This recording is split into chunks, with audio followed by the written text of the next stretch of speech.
If you've ever googled implantation bleeding, you probably have seen all kinds of advice. Some say it's not always pink, some say it definitely means you're pregnant, while others said it doesn't even exist. That's not exactly true. So in this video, I will explain 5 common myths about implantation bleeding and what is exactly true, so you're not confused and misled during this sensitive time. I am not Sandra, and on this channel we'll talk about understanding your health, your body, and your fertility. Let's just dive right into the video. Implantation bleeding can be very confusing for most women. You really want to know how it happens, why it's happening, what really happens during that phase. But right now, let me just clear up all these myths flying about. The first myth we're going to be clearing today is most women think that implantation bleeding happens to every woman, but that's not true. Most women don't even experience this bleeding when implantation occurs, and that is perfectly normal. And it's not something that must happen for pregnancy to be confirmed. So if you don't see any spotting and you're pregnant,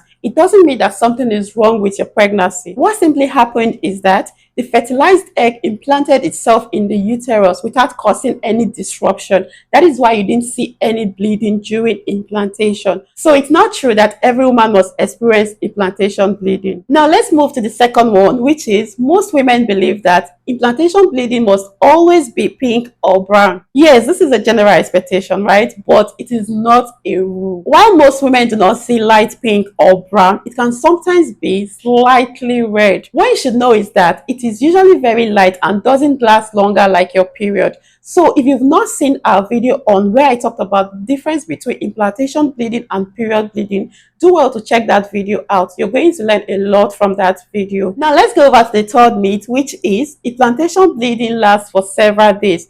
That's not true. I know this can be confusing here, but the truth is implantation bleeding usually lasts for a couple of hours to 2 days max, and not much longer than that. So if you're bleeding for 3 to 5 days, it might likely be your period or something else, but not implantation bleeding. If you're finding this helpful, don't forget to like and subscribe to my channel so other women out there we get to see the video and learn from it. Now let's go to the fourth myth, which is you can confirm pregnancy based on implantation bleeding. Yeah, I know this is a big one, right? But implantation bleeding is not a sure sign that you're pregnant. The only way to confirm pregnancy is with a positive test result. So don't rely on that bleeding alone. Always test, and if needed, see your doctor. And if you've not seen our video on where I talked about how early to take a pregnancy test, do well to see that video after this one. Finally, let's talk about the fifth one, which is you can track exactly when implantation bleeding will happen. The thing is, implantation bleeding doesn't have a fixed date. It usually happens about 6 to 12 days after ovulation, but that varies. Some women notice it earlier, some notice it late, others don't even notice it at all. So if you're trying to get pregnant, focus on tracking your ovulation and testing at the right time instead of trying to predict bleeding. I believe you now know these common myths about implantation, and I also know that